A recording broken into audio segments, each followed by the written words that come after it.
Morning, everybody. Thanks for joining me as we take a look at your work week forecast for November 6th to the 11th. And we do have some impactful weather this week, particularly one storm, which could bring some snow and some sleet and other mixed kind of precipitation on Thursday, which could make things slick. We're going to talk a little bit about it, get you kind of the setup.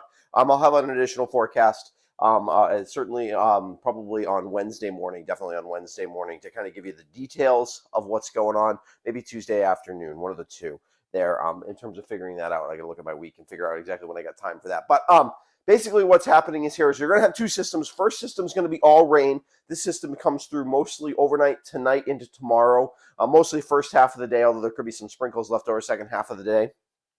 And then way out west, we have a storm coming on shore. That's going to be our storm for Thursday. The pattern is very progressive right now. Neither one of these storms is going to drop a tremendous amount of precipitation, probably a third to a half an inch of rain out of this system, all told. So it's not going to rain overly hard. Could have a few moderate downpours, but in general, kind of a light rain and not a ton of precipitation, probably about a half an inch of precipitation out of this storm as well. However, if that half an inch falls somewhat as snow, somewhat as sleet, that's definitely going to be enough to cause some issues on the roadways on particularly Thursday morning, late Thursday night into late Wednesday night into Thursday morning.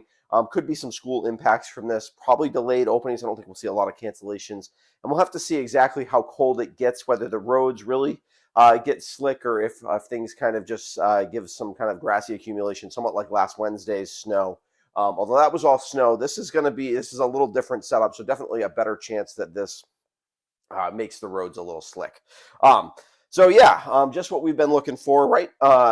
As we look at radar, you can see here's our system today. It's somewhat moisture starved. It's detached from any source of moisture. The Gulf is obviously no connection to the Gulf of Mexico here, and not really a connection to the Atlantic. It is going to tap a little bit of Atlantic moisture, and the same thing's basically going to happen with this system, which is going to also go west to east across the country. We're going to look at upper level in a second and see that the flow is basically zonal across the northern or across the country, and when that happens, we generally just don't have any moisture source. We got plenty of moisture out of across the Pacific, but as things come over the mountains, they tend to lose moisture, and then you just don't have a source of moisture to really give you what you need to create real heavy rain. That's why we look for storms that ride up the coast for our heavy rain, or systems that kind of come from the southwest and right up along the Appalachians that can tap Gulf and Atlantic moisture that way. However, as the system gets a little closer, it is going to start to draw in some Atlantic moisture, which will help us get a little bit more rain tomorrow. And there is, it's a pretty vigorous system, decent amount of upper level energy associated with this.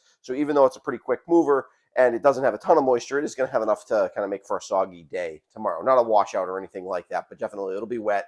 Kind of not a great day to be outside. It'll be kind of dreary as well in terms of we're talking temperatures in the mid to upper 40s. And then behind this system, we do actually cool off. That's what's going to set the stage for the second system. We started off chilly this morning, a lot of frost. Temperatures in the upper 20s basically across southern Vermont. But tonight into tomorrow, we kind of warm up as this warm front moves through. That's where most of the precipitation is coming through with.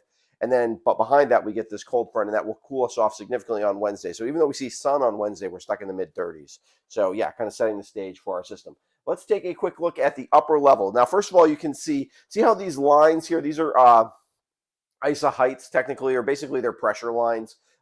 But we just measure it by the height in the atmosphere. But anyways, they're basically zonal across the United States. Zonal means kind of west to east without a lot of jumps up or dips down, right?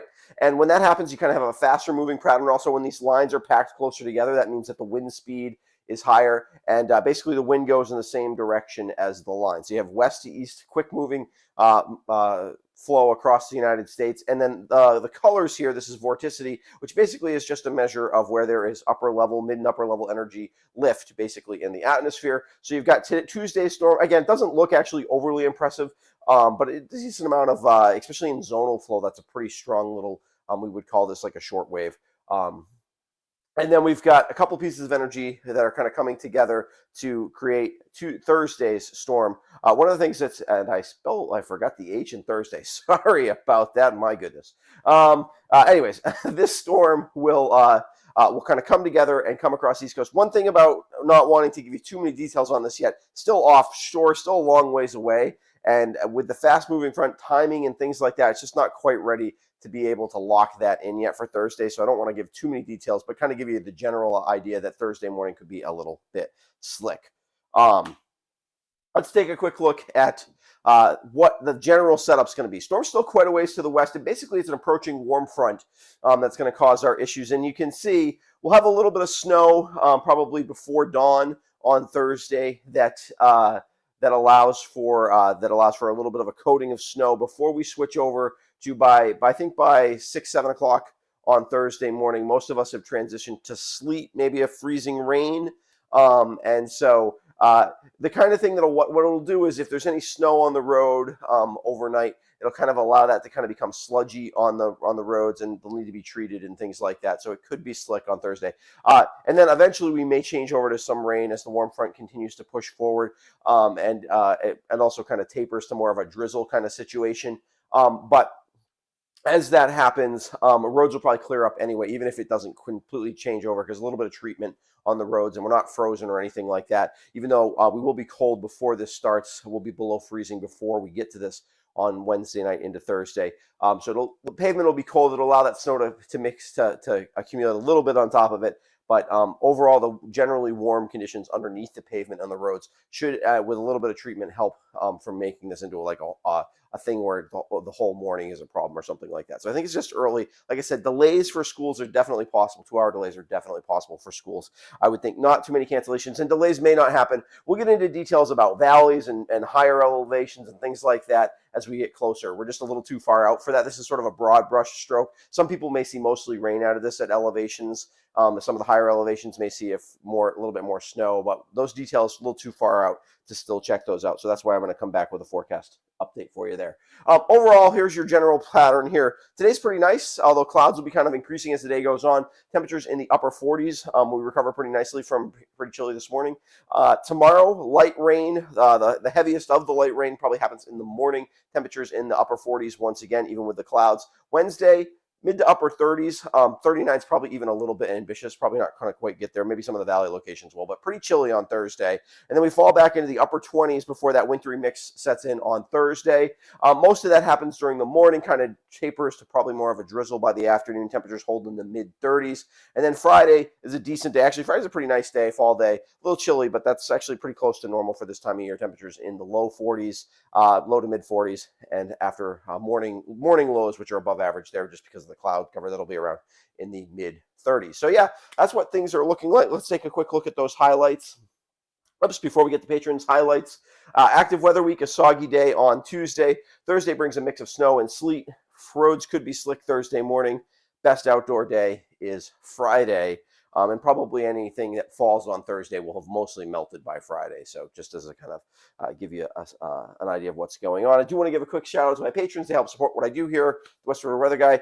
They help make sure that I get subscriptions and things like that and equipment that I need in order to make these forecasts happen.